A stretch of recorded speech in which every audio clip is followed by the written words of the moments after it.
Hoy vamos, buenos días. Hoy vamos a hacer los huevos de Antonio. En vez de los de Lucio, los de Antonio.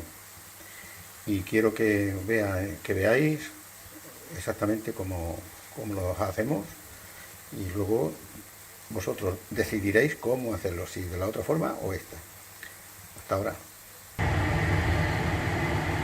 El siguiente paso, ponerlo encima de las patatas.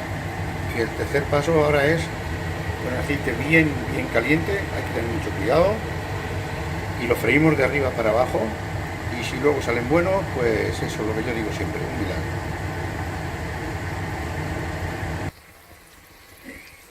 La primera vez que le he puesto aceite, los huevos están todavía muy blanditos, ahora les echo otra vez más y los dejamos a nuestro gusto de, de fritos. Si los queremos más blanditos, pues los dejaremos ahora mismo. Yo los quiero un poquito más y por eso lo vamos a repetir un poco el aceite otra vez de arriba para abajo.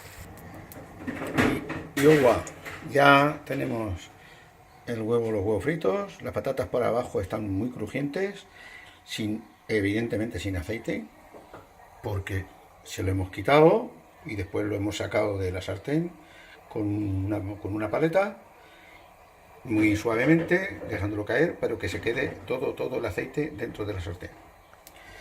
Y lo que hemos dicho, si están buenos ahora, un milagro. Que aproveche.